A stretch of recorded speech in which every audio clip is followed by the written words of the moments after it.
Hello.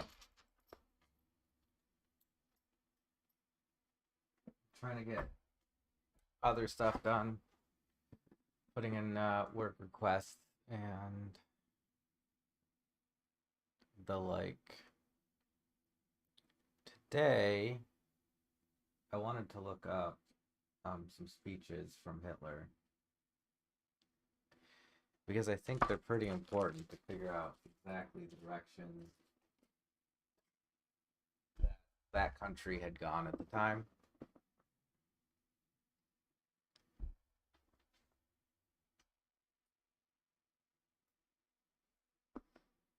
And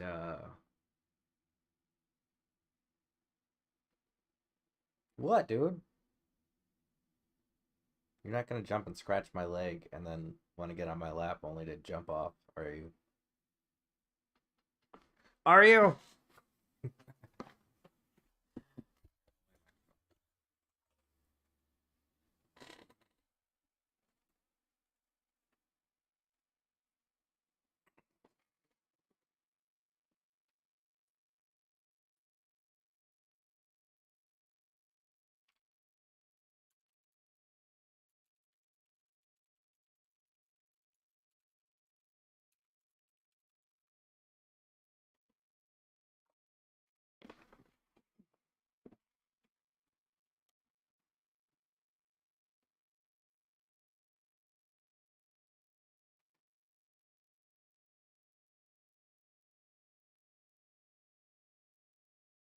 I distracted myself with my cat. I'm sorry.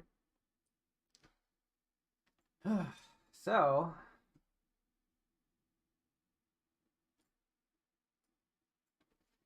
at the time, Germany had lost World War One, right?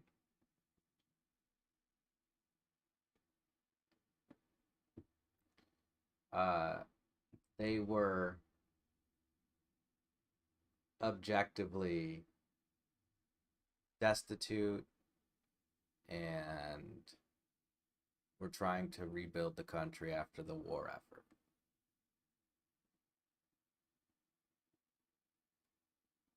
Not like America. America is, unless you're in certain areas, which if you are in those areas, I can understand why you would think America is poor. It's not. The problem is that we don't share the wealth around the country. And the reason why we don't do that is because sharing the wealth is socialism.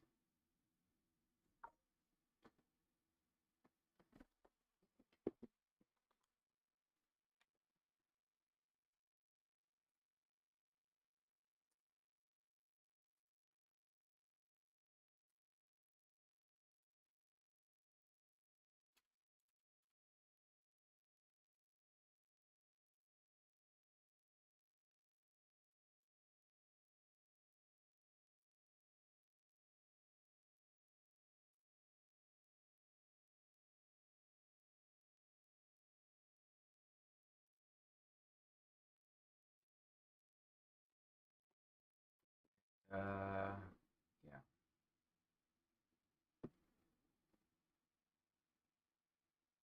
That's one of those things where like I actively argue about, you know, we have rich areas of the country and we have poor areas of the country, and the only way to bring those poor areas up to standard is to share the wealth with those areas, but nobody wants to do that. They think that somehow magically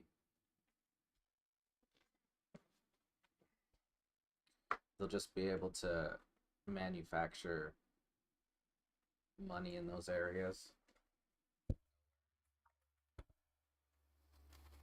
because, money is a limited resource, right?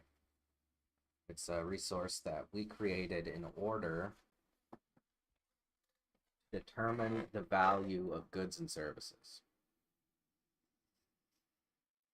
which means that if you perform a service, you should get paid for that service, and then you should be able to use that payment for another goods and service. The reason why we don't use a system, because there are apps like this, quid pro quo apps. I forgot which one was the.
Having trouble with my download rate.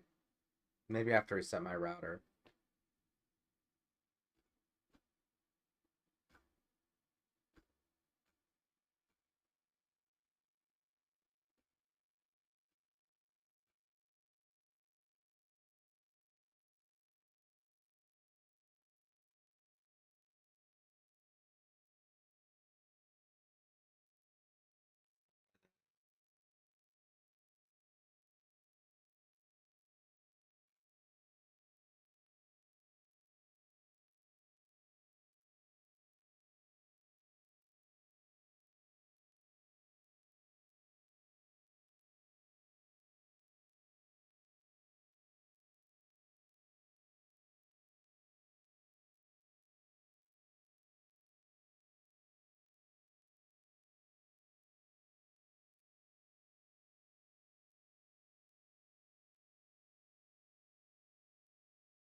Hmm. Quid pro quo apps. So there are a few quid pro apps.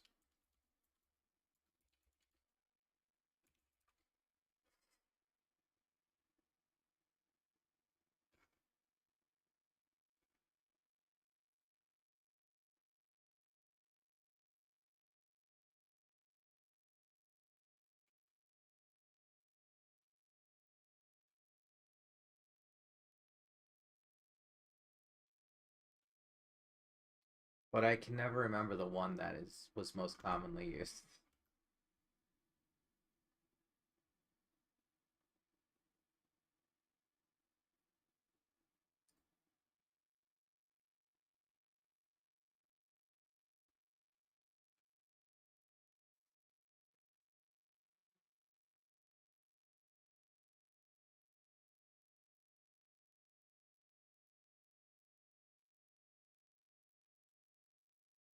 Ugh. Hmm.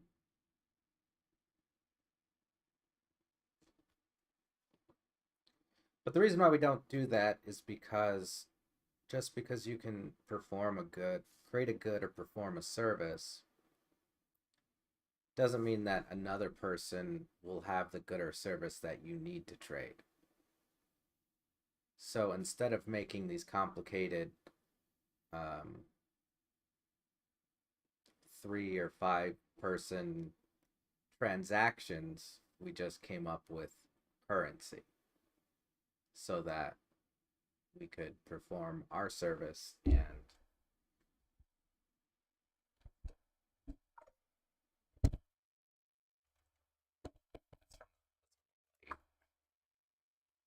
there it is.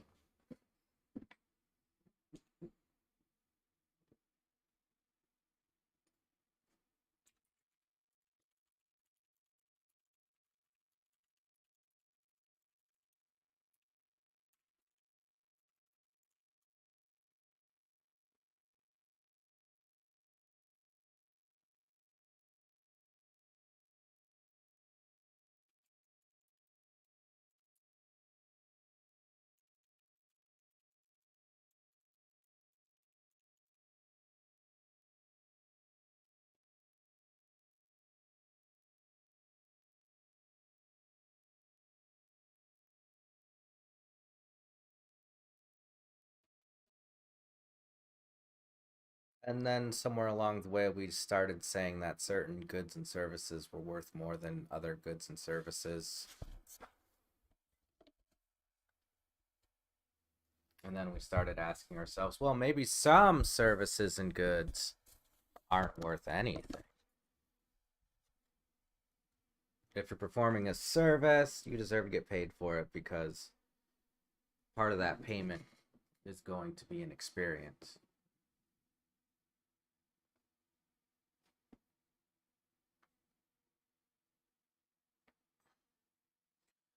And it's time spent that you could be doing anything else or learning anything else or doing anything else.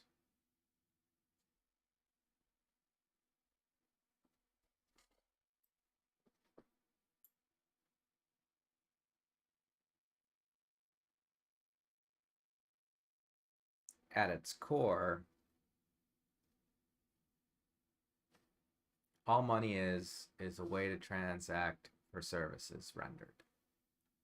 Our core service that we need to survive is agriculture. We need agriculture to survive. That is a core service. That is a mandatory service. Because without it, everybody needs to do it themselves. And when everybody does it themselves and they don't take care of the land, and when they don't take care of the land properly, when they over farm it or whatever, we get the Dust Bowl. So the very basic, the very core agriculture needs to be taken care of. Yes, this includes meat-based food sources.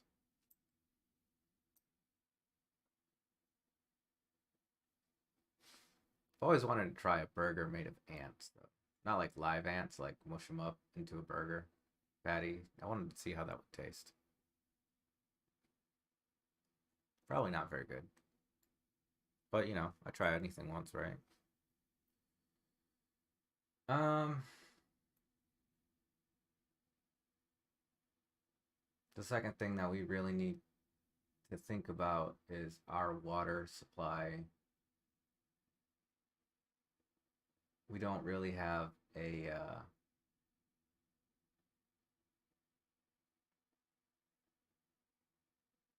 efficient way of converting seawater to fresh water yet.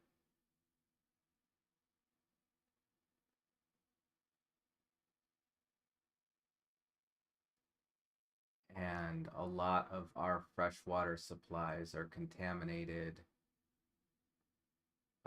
by humans. And I'm not just talking like waste and runoff. I'm talking about like people going hiking up the mountains and pissing in the streams. And the pissing in the streams attacks certain bacteria, which then creates bacterial infections of the streams, which then go downstreams, and that's why we use filtration devices for our pure water systems. Um, that's not to say that people shouldn't be allowed to go hiking or whatever. It's just that it's something we need to think about when we're talking about our freshwater supplies.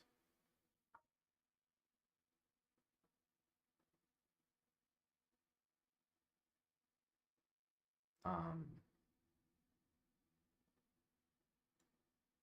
but nobody's really taught that in school.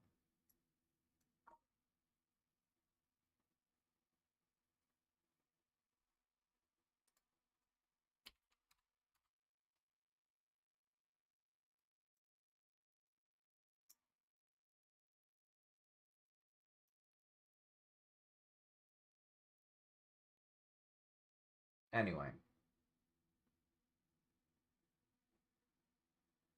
Germany was in a position, thanks to the rest of the world. And this is an extract. We go to January 30th, 1939 for this one. I don't have any queued up except for this one. So we'll try to keep it as light as we can because we are talking about the Holocaust. So I'm going to go with it slowly. We have the backdrop, the importance, what the politicians in power were considering at the time. And I'm going to add some information along the way.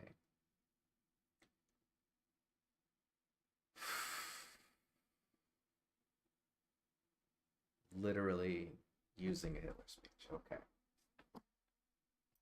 In connection with the Jewish question, I have this to say. It is a shameful spectacle to see how the whole democratic world is oozing sympathy for the poor, tormented Jewish people, but remains hard-hearted and obdurate when it comes to helping them, which is surely, in view of its attitude, an obvious duty. The arguments that are brought up as an excuse for not helping them actually speak for us Germans and Italians. Okay, so let's stop here. He's saying not that Jews are bad. He's saying that if the rest of the world has sympathy for the Jews, they shouldn't pile the responsibility for taking care of every single Jew, refugee, whatever, by Germany. Because at the time, Germany was trying to rebuild itself from all the damage it had sustained in World War I.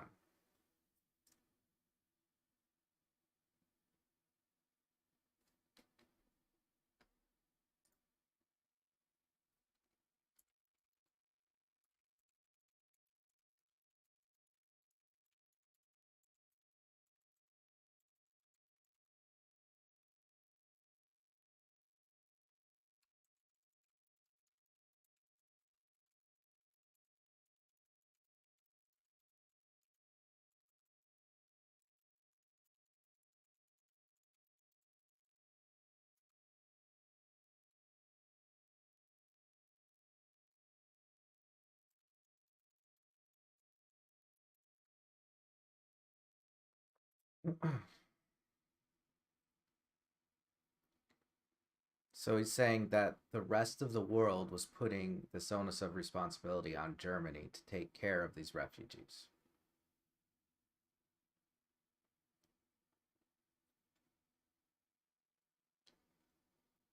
I'll remind you that this is still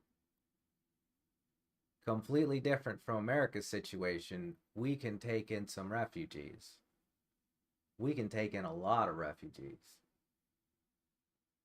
The problem is that we have areas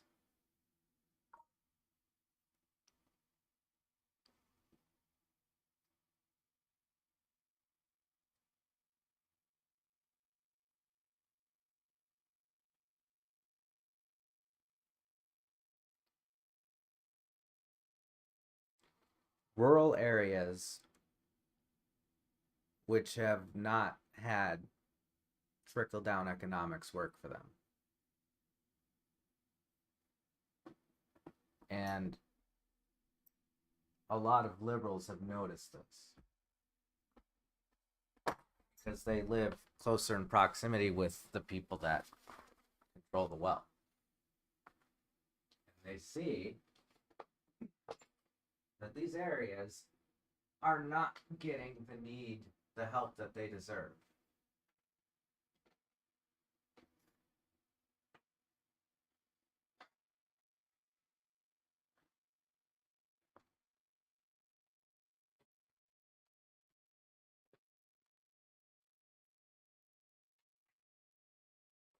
Even in the words that I say, you'll hear me say it.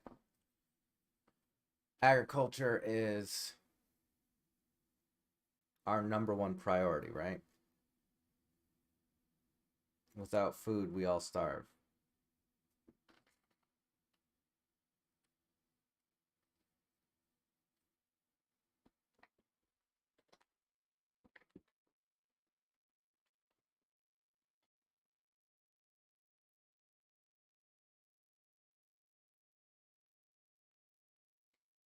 For this is what they say. 1. We, that is the democracies, are not in a position to take in the Jews. Yet in these empires, there are not 10 people in the square kilometer, while Germany, with their 135 inhabitants to the square kilometer, is supposed to have room for them. 2. They assure us we cannot take them unless Germany is prepared to allow them a certain amount of capital to bring with them as immigrants. For hundreds of years, Germany was good enough to receive these elements. Although they possess nothing except infectious political and physical diseases, what they possess today, they have by a very large extent gained at the cost of the less astute German nation by the most reprehensible manipulations.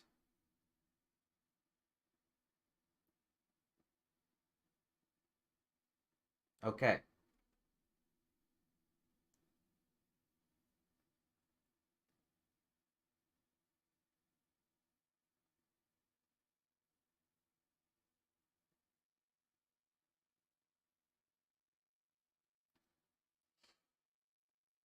Whew.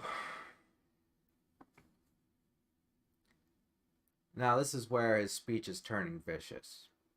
He's now blaming the Jews for what he was blaming on other nations.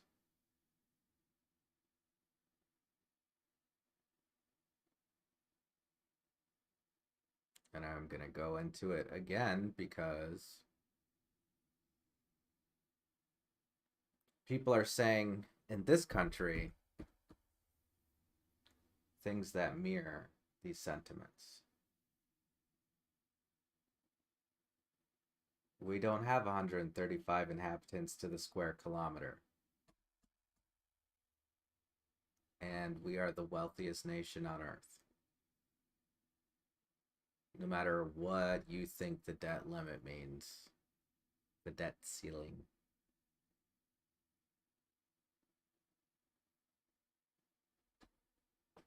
Inflation, on the other hand, is not caused by immigrants, but by greed, like always.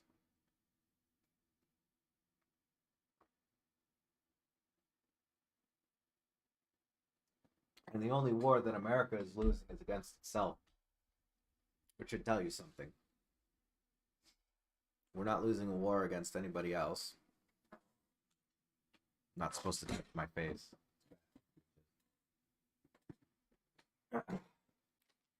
Because if I touch my face, it could look like an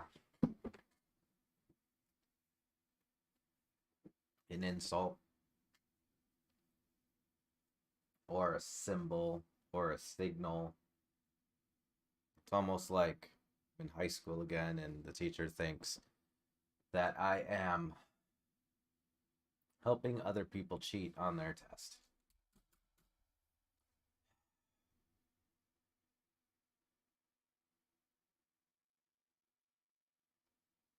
Sorry if I used a symbol that was insulting. I am not versed in sign language.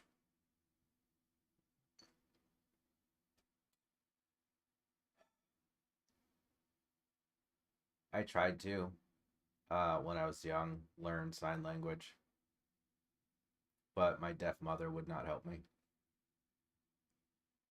I just wanted to talk with mom and be a good child.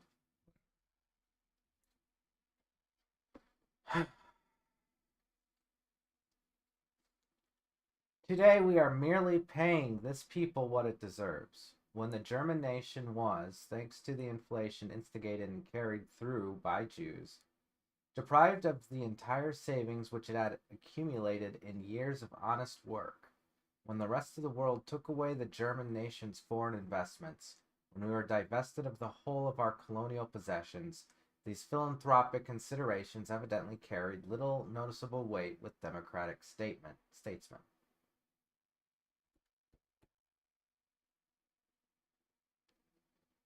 Again, the damages from World War I. Not because of the Jews, but because the rest of the world decided that sanctions had to be put on Germany, and they needed a bunch of restrictions to rejoin the rest of the world, basically.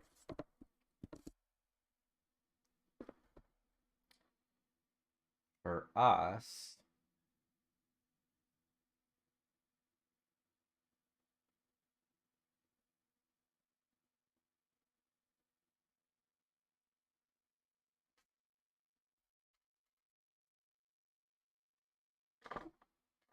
immigrants, and well, to be fair, we control a lot of the world's investments.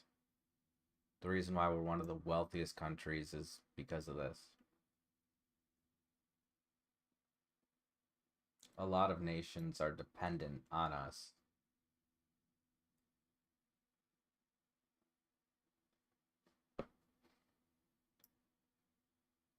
It's not the same as Germany. Why does my face gotta itch? Stop touching your face, Melon. You could be flipping people off and they wouldn't know. You wouldn't know. Today I can only assure these gentlemen that, thanks to the brutal education of which the democracies favored us for 15 years, we are completely hardened to all attacks of sentiment. After more than 800,000 children of the nation had died of hunger and undernourishment at the close of the war, we witnessed almost 1 million head of milking cows being driven away from us in accordance with the cruel paragraphs of a dictate which the humane democratic apostles of the world forced upon us as a peace treaty. We witnessed over 1 million German prisoners of war being retained in confinement for no reason at all for a whole year after the war was ended. Witnessed over 1.5 million Germans being torn away from all they possessed in the territories lying on our frontiers and being whipped out with practically only what they wore on their backs. We had to endure having millions of our fellow countrymen torn from us without their consent and without their being afforded the slightest possibility of existence. I could supplement these examples with dozens of the most cruel kind. For this reason, we ask to be spared all sentimental talk. The German nation does not wish its interests to be determined and controlled by any foreign nation. France to the French, England to the English, America to the Americans, and Germany to the Germans. We are resolved to prevent the settlement in our country of a strange people which was capable of snatching for itself all the leading positions in the land, and to oust it. For it is our will to educate our own nation for these leading positions. We have hundreds of thousands of very intelligent children of peasants and of the working class. We shall have them educated. In fact, we have already begun, and we wish that one day they, and not the representatives of an alien race, may hold the leading positions in the state together with our educated classes. Above all, German culture, as its name alone shows, is German and not Jewish, and therefore its management and care will be entrusted to members of our own nation. If the rest of the world cries out with a hypocritical mine against the barbaric expulsion from Germany of such an irreplaceable and culturally eminently valuable element, we can only be astonished at the conclusions they draw from the situation. For how thankful they must be that we are releasing these precious apostles of culture and placing them at the disposal of the rest of the world. In accordance with their own declarations, they cannot find a single reason to excuse themselves for refusing to receive this most valuable race in their own countries. Nor can I see a reason why the members of this race should be imposed upon the German nation, while in the States, which are so enthusiastic about these splendid people, their settlement should suddenly be refused with every imaginable excuse. I think that the sooner this problem is solved, the better, for Europe cannot settle down until the Jewish question is cleared up. It may very well be possible that sooner or later an agreement on this problem may be reached in Europe, even between those nations which otherwise do not so easily come together. Whew, a lot to unpack there. The very first, Jews in America, they were not white. They were considered no better than the Irish, the blacks, the Chinese. They were not white. Here's the thing about one of the differences between this speech and our country, though. Our country is, in fact, the cultural melting pot. If you wish to go to a whiter nation, go right ahead. If you wish to go to a Muslim nation, go right ahead. If you wish to go to a Christian nation, go right ahead. America is not one of those. America is all of them. That is what our country is. That's one of those things where I'm going to say something that I don't like hearing. And that is, if you don't like it, there's plenty of other countries for you to go to. Because the last time, like, when it's said, usually when people say it, they're like, if you don't like the way the vote went, maybe you should just leave. It's like, I'm not allowed to not like the president. Well, if you didn't vote, then you're not allowed to complain. What if I didn't want to vote for either of the presidential candidates? What if I voted for him and I didn't like him? I ended up being a bad choice. I don't know, dude. What I do know is that America did the racism that is inherent in the world. In every white country. Well, not every every country. Every country has their own form of racism.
Oh, shit. Well, that's there now. Great, I'm sorry.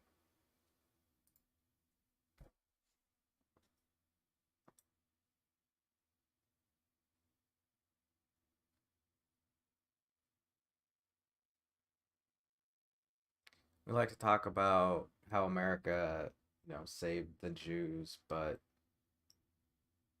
they were also part of the problem.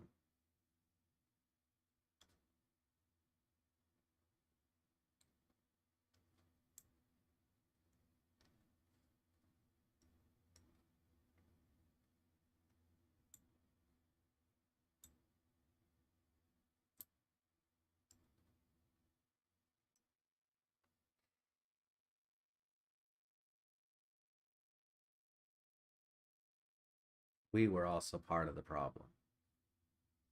And it's in my fervent belief that if Germany found themselves as a more altruistic people, it could very well have been America that went down that dark path.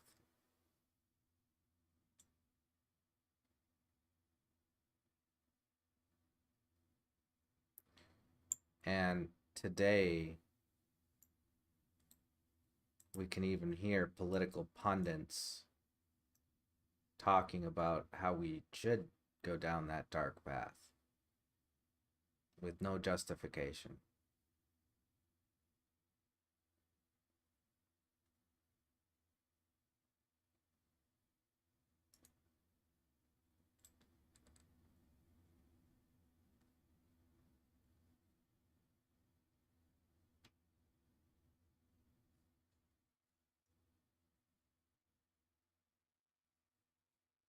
And people believe them because they look like they have an answer to their problems.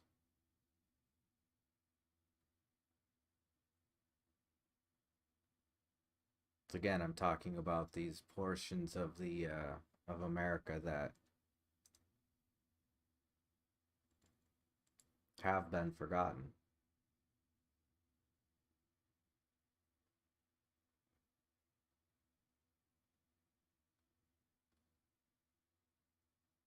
They don't see it as other white people forgetting them.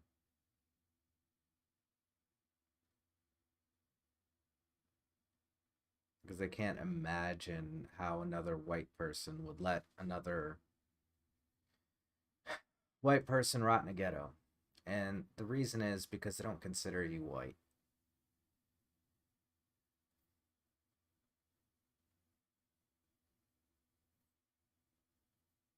You know, wealth is a roller coaster. Success is a roller coaster that sometimes has a you must be this white to ride sign above it.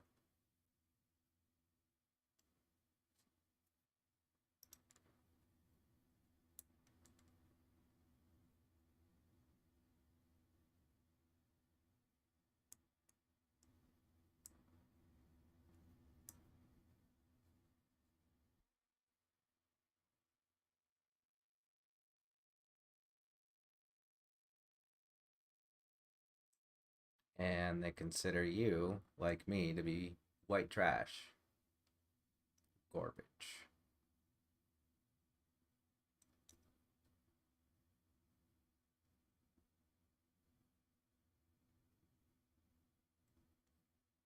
Not because they're trying to keep anybody down, just because they're fucking idiots.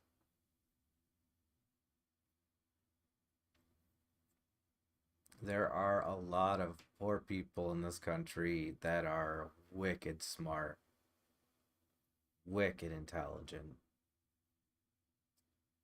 and they're not given a chance.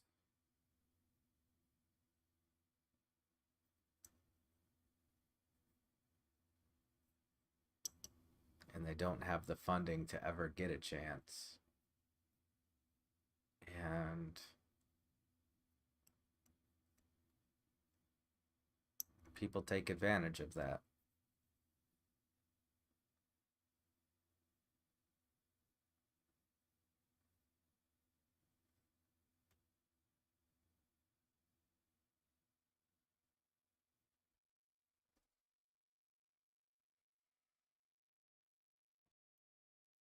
The world has sufficient space for settlement, but we must once again and for all get rid of the opinion that the Jewish race was only created by God for the purpose of being in a certain percentage of a parasite, living on the body and the productive work of other nations.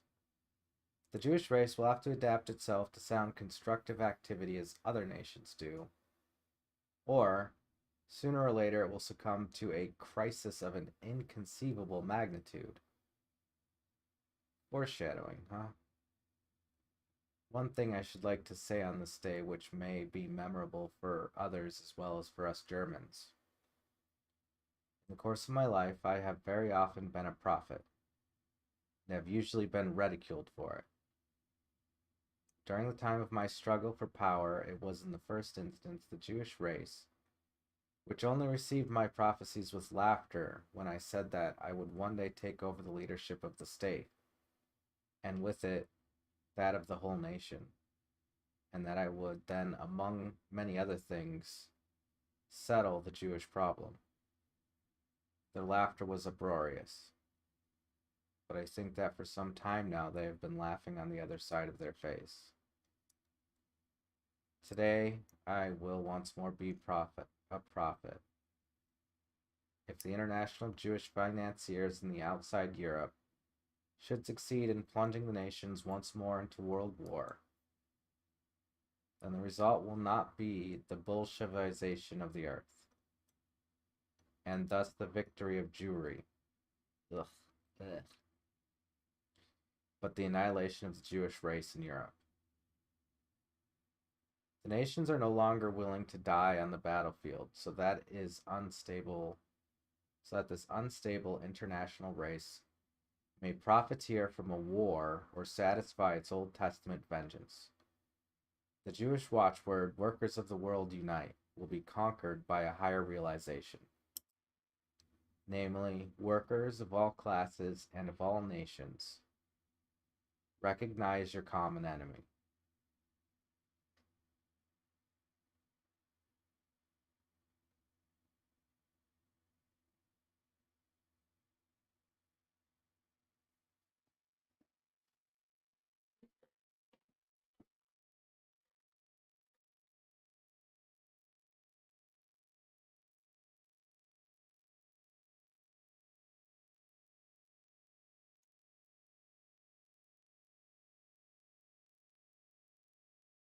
Our common enemy is not the Jews, in case you're wondering.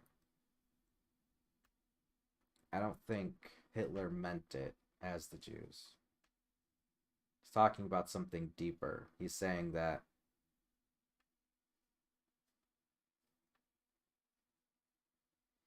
he's talking about how the attitude in his country was at the time.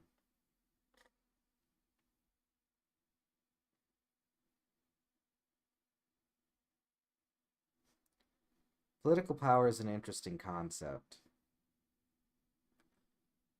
Most people get it wrong because there's two ways that it works. The first is that you rise to power because you have the influence of many.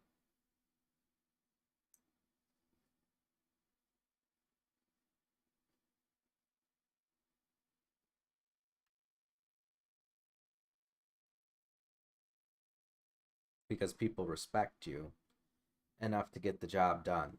Not to know exactly how to do it or that all of your opinions are right, but they respect you enough to figure out what would be in the best interest of everybody that supports you, at least, if not that of the country, or state, or city, whatever.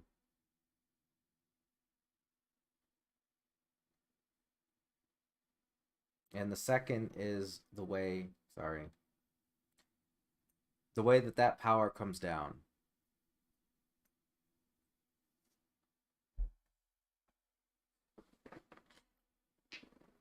When you're in charge, now you have a lot of responsibility. And it's no longer the support of the people getting you where you need to go, but you controlling a lot more power and having a lot more responsibility and being able to cause things by what you say, with what you say. A lot of times unintentionally. Which I've seemed to find out the hard way myself.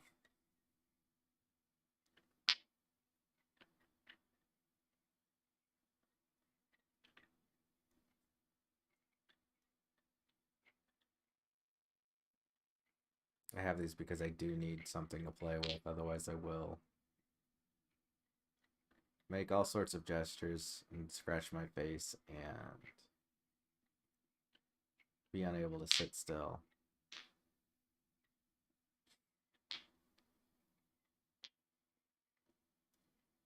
I should get a worry stone.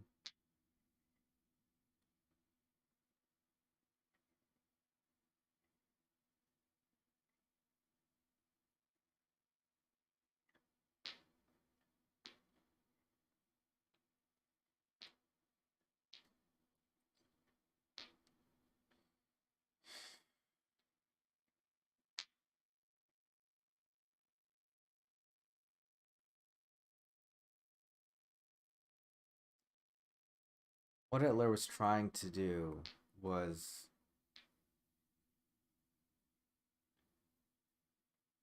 convince his supporters that the real enemy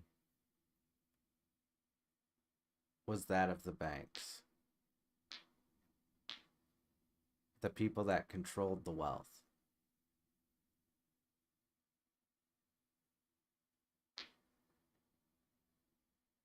Not the Jews.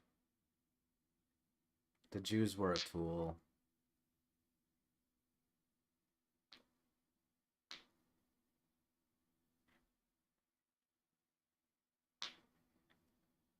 But it didn't really work out the way he had planned, I think.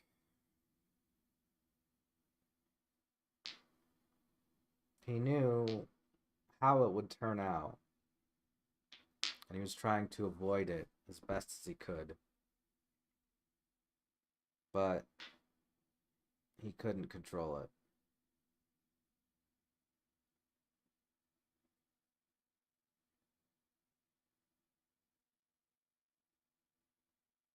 And the ones that paid the price were the Jews in Germany, and the queers, and the mentally unstable.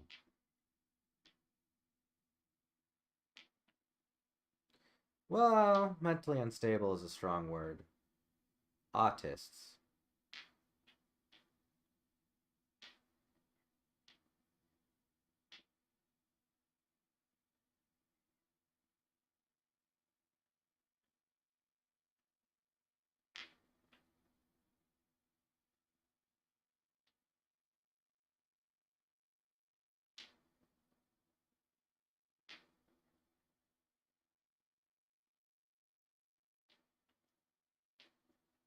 This has left a bad taste in my mouth. I don't want to read anymore.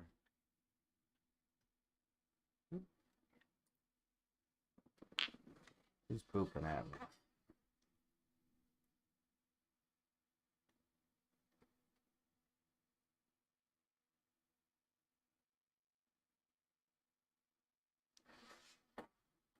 Nobody.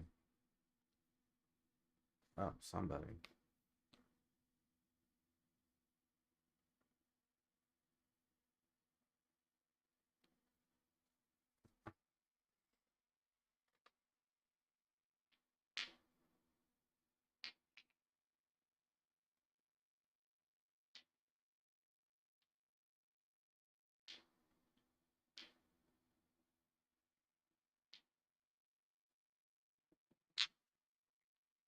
Probably a lot more about Bolsheviks.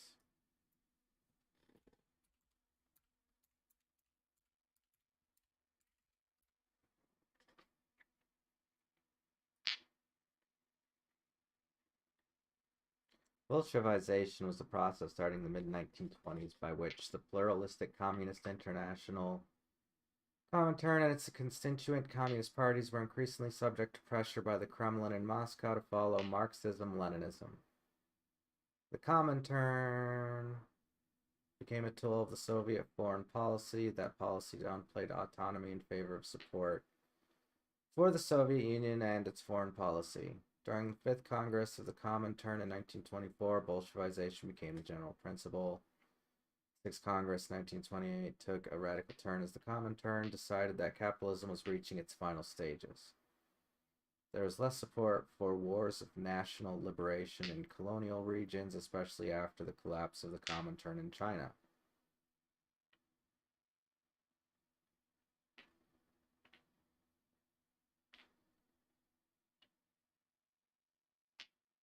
Communism, basically.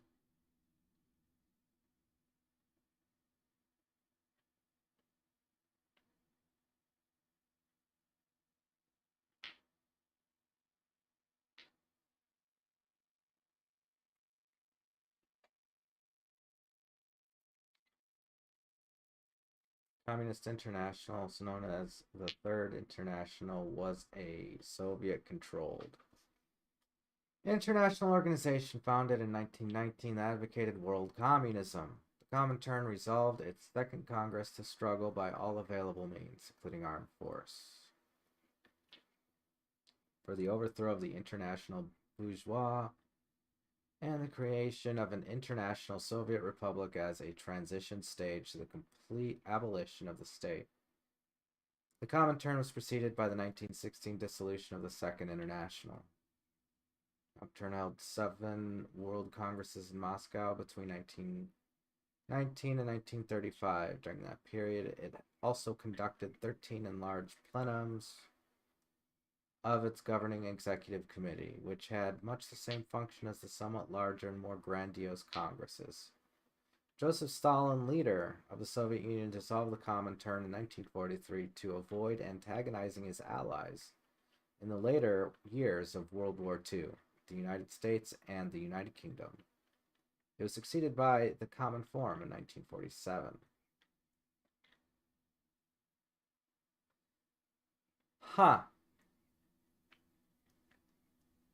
Stalin abolished communism. Oh, great.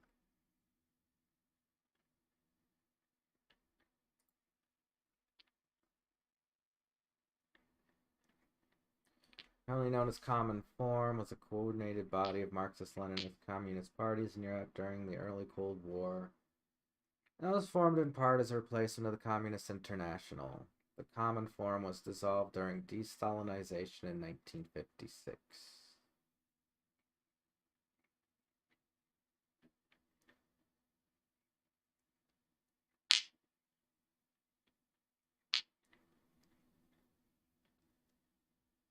I don't think I need to talk anymore about that.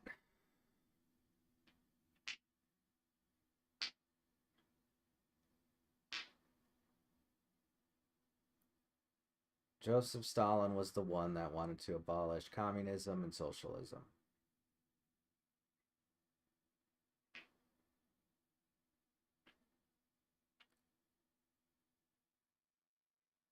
Kind of backwards to what we think, huh?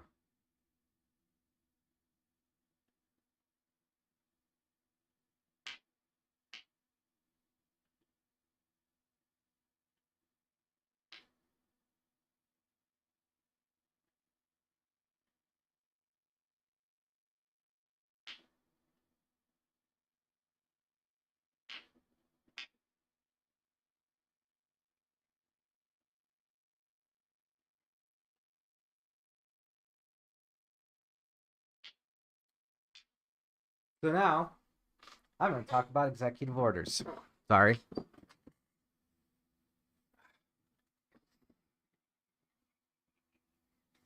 I can't help it.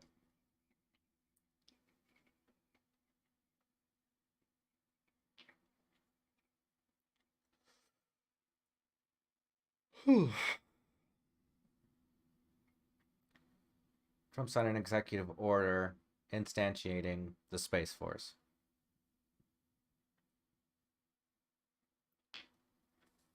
People think that this was an initiative on Trump's part.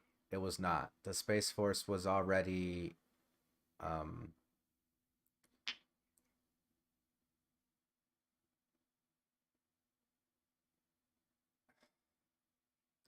Spacecom, a branch of the Air Force, was already having. I'm not allowed to touch my face, so now everything is itchy. Don't touch your face. Don't touch your face. But now everything itches because you told me not to touch my face. Okay, so Spacecom was a branch of the Air Force that became Space Force. Don't quote me on that. My exact wording is not correct. But the overarching story is pretty close. So Spacecom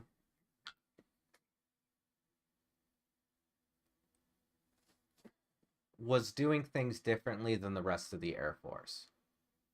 They had rules and restrictions that they had to follow that the rest of the Air Force didn't have to follow.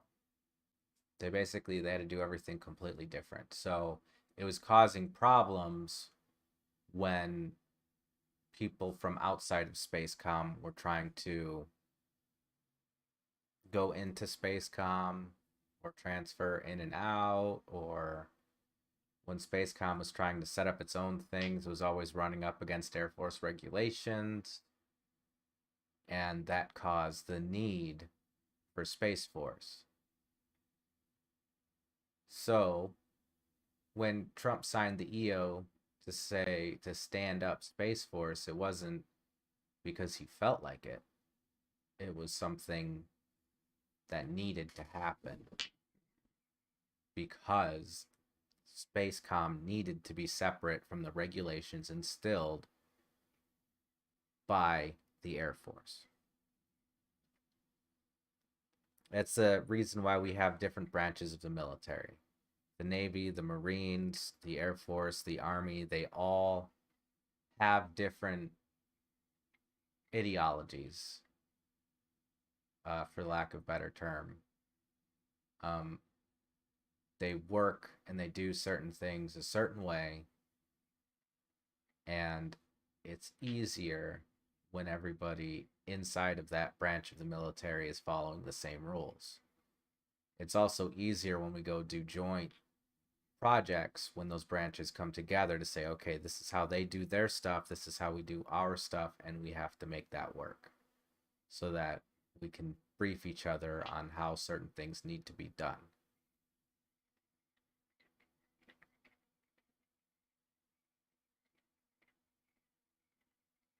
So I'm wondering, every branch of the military has actually something similar.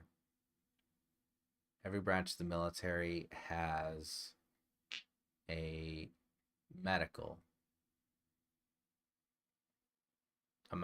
type, a medical career field.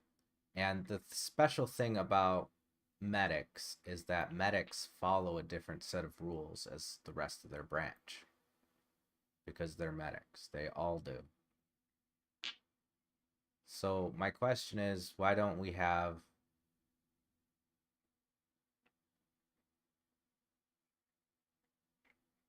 a medic branch of the military so that they can focus on medicine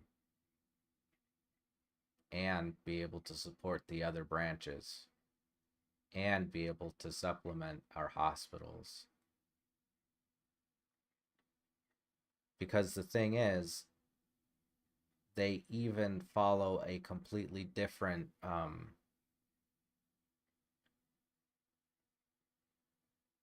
command structure. So because they are separate, that's how they avoid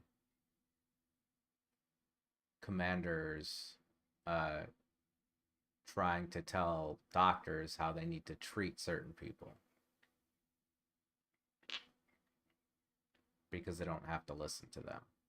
They have to listen to their own doctor structure thing. I think Space Force might also be the only non-combat oriented branch of the military.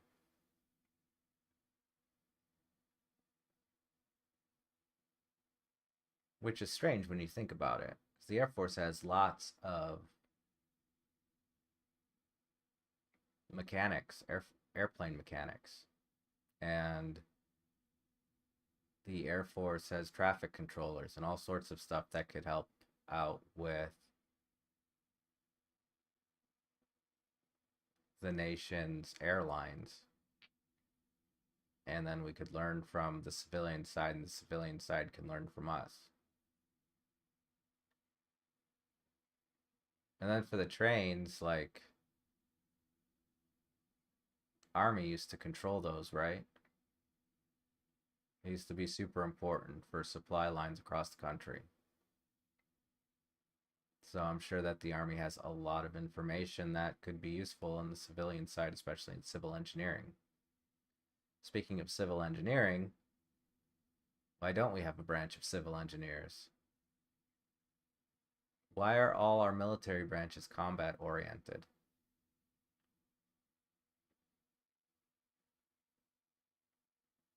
It makes us want to use those tools that are a supply for aggression when they would be better used elsewhere.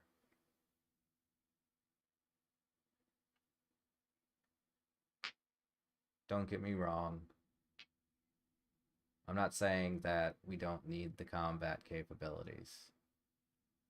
I'm saying that they are resources that are going to waste because they're focused primarily on combat. Because they're going to waste, we have this idea that we need to use them.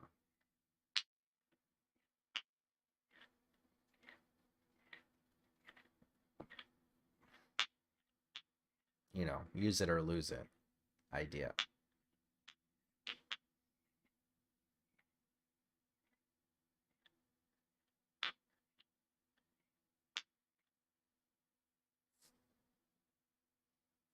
My cat's gone.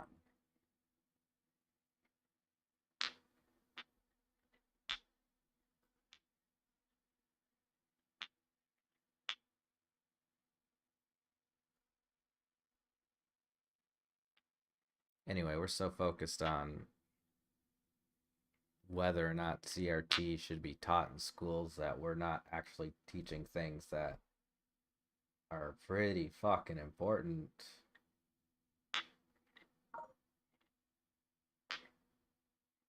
Why you beeping at me?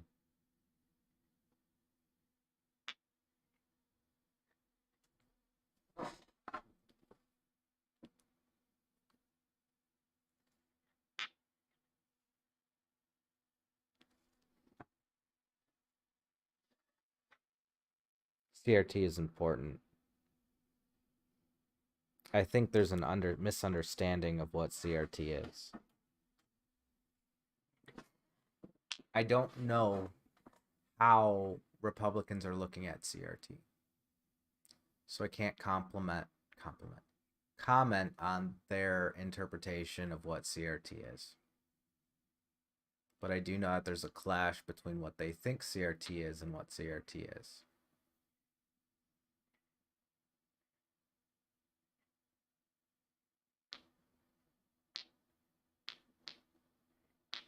So I think it would behoove Republicans to explain their thinking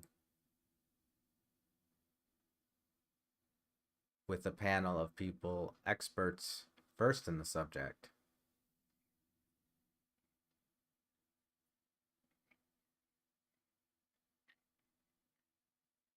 Because maybe they know something about how people are interpreting things that the experts don't know, and vice versa.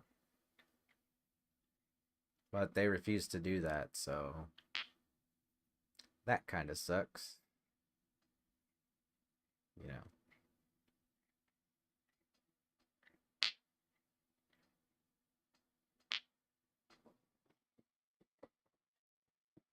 And the South is still going hardcore on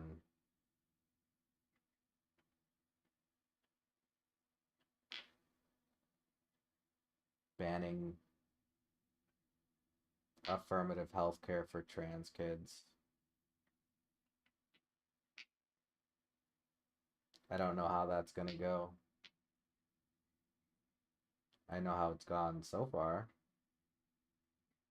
I know that the very thing that people complain about, CRT, they are literally calling trans kids evil and not as good as other human beings, less of a human being because they're trans. All these things that they're trying to protect kids from, they are focusing on trans kids right now.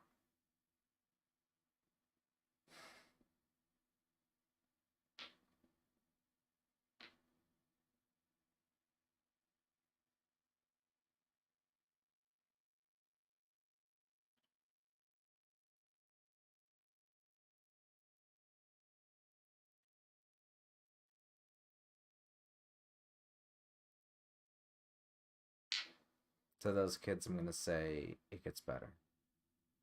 It will be okay.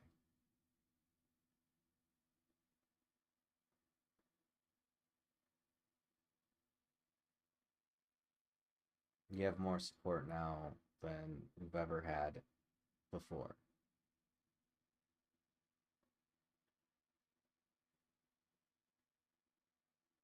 I don't think we'll backslide too much. But I do think people need to stop blaming trans kids for the world's problems. They're just kids, dude. They don't know any better than you do.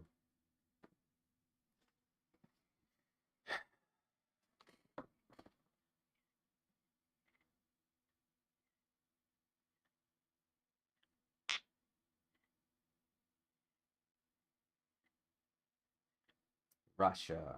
Russia.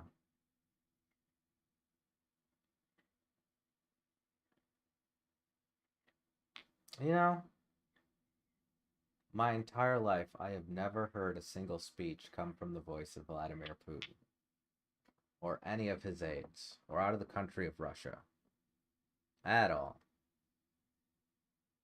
I don't know what Russia is fighting for. I don't know what they believe in.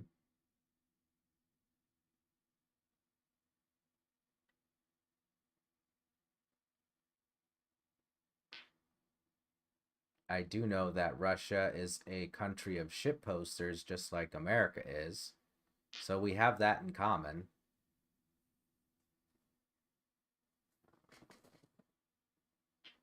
Yeah, if you didn't believe it, Russian shit posters.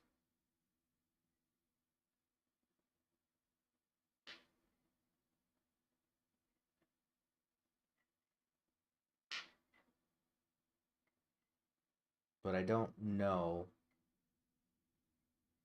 what Russia's current problems are. So I don't know how to address them in the state of, from the perspective of the world.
What? Nigga, what are you beeping me at me for? Shooter? Oh, I must have got an email in Outlook. Whatever.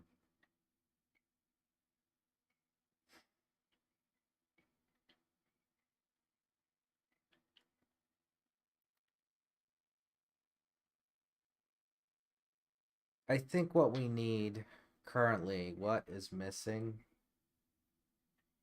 is a view of history from from the perspectives of the people, how they viewed it, what they were talking about, instead of a top-down view, because we blame the leader in charge, but we don't see how public sentiment was.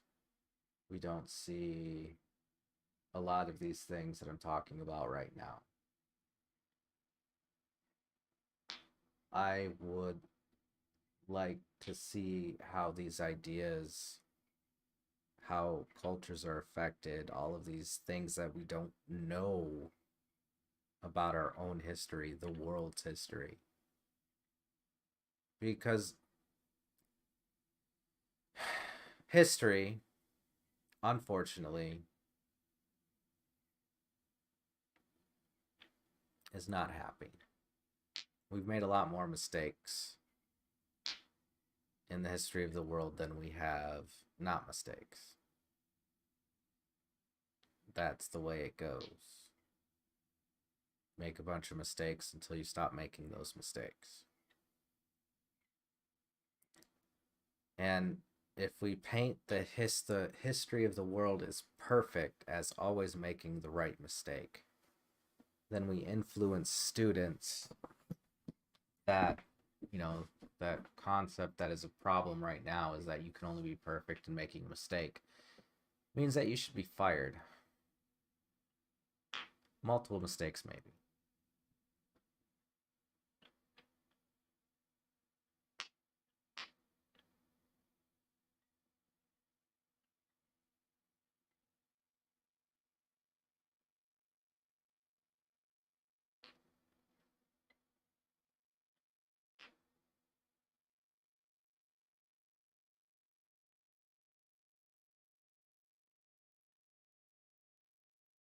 And even the world's most powerful leaders made mistakes, so.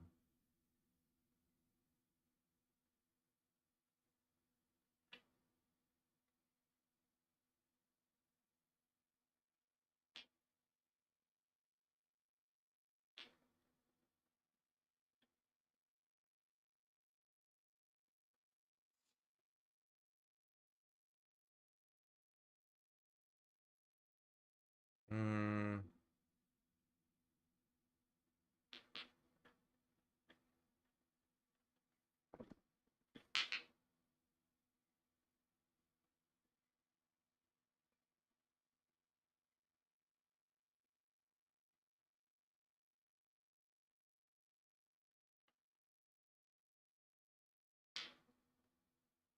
I keep thinking that there is some little piece of something that I'm missing, and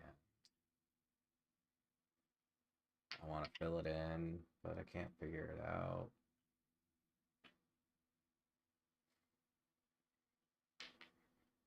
We keep running into the same problem like it's Groundhog's Day. Over and over and over and over again.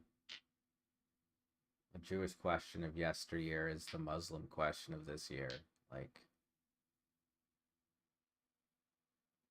except the thing is, America more or less controls the world economies.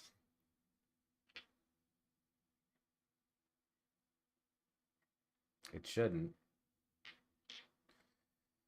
Each of these economies should be owned by their own respective country. Maybe we should have a global currency.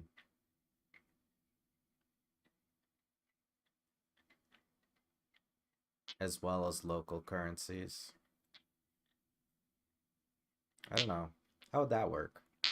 You think that would work?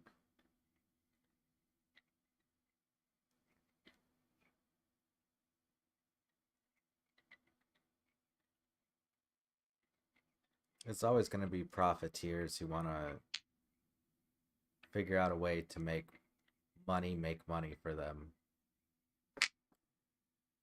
Min-maxers.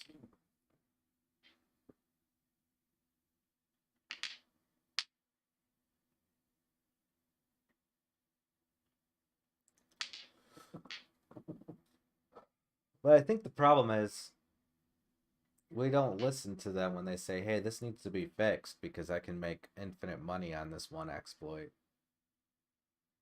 It's like, don't tell anybody about it. Don't tell anybody about it and it'll go away.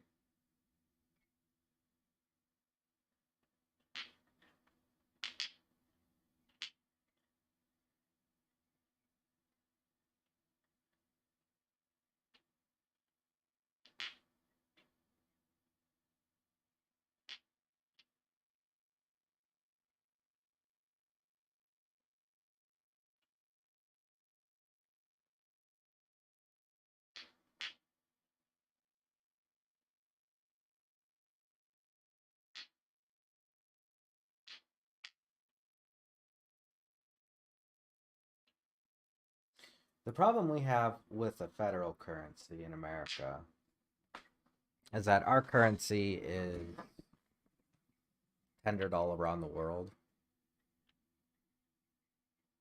What happens when that currency gets pulled up into a specific area is that it's not accessible by people in rural areas.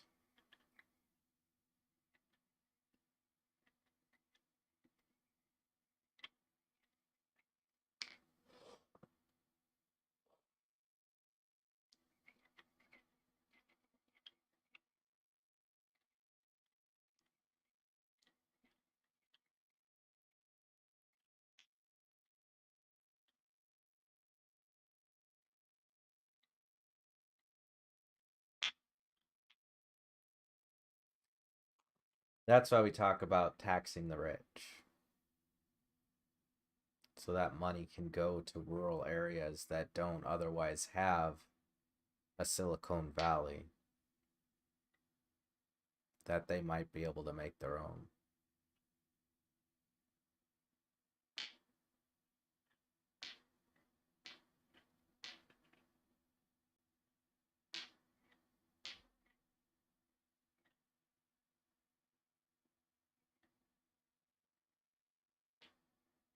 But then, then for some reason people wish to make money on real estate instead of doing something productive.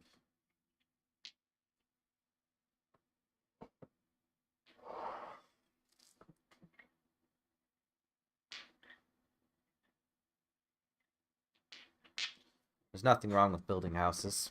There's nothing wrong with any of that, really. You just have to be cognizant that people need a home to live in and not a place to rent indefinitely. Well, maybe.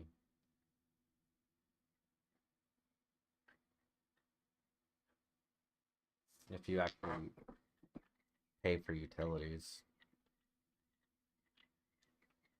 do all the stuff that is necessary instead of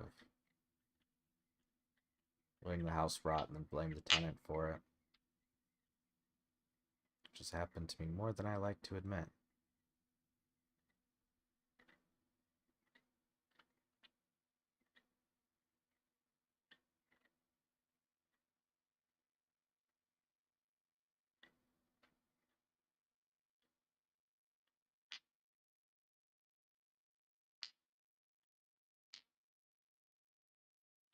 Just sometimes fighting in the short term isn't really worth it, you know? There's too much of life to experience to fight over something silly.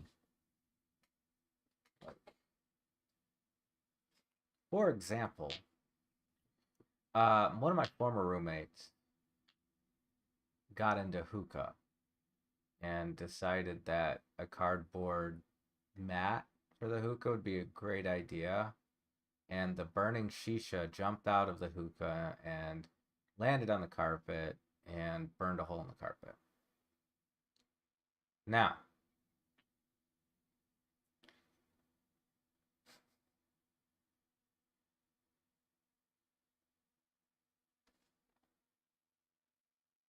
our contract, our rental contract, um, stated that after we rent the apartment for so long, that they have no choice but to replace the carpeting. Hands down, that's just the rules. They have no choice. That's what we signed. When my roommate left and went back home, I had to resign a new contract. And because I signed a new contract, they were able to charge me for the replacement carpeting because of that shisha burn. Even though it had been a long ass time for that carpet. So they were legally required to replace the carpet and charged me for it because I had signed a new contract and it had not been there for the full term. And that is on my record. My renting agent, rather the person I'm renting from now, called them, and that's what they told them. That I only stayed there for 2 years, and I burned a hole in the carpet.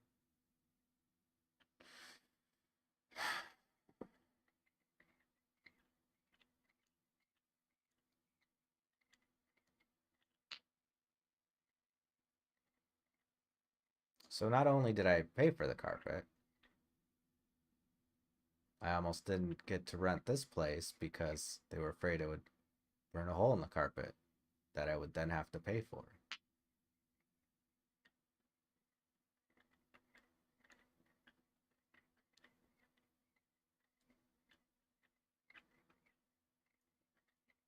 12 keeps spinning. I'm gonna stop talking about random stuff. I am going to go to Twitch to play Final Fantasy XIV and to talk about third-party tools. Hopefully, I don't get myself banned from Final Fantasy XIV. Oh, I can't wait. I'll be back.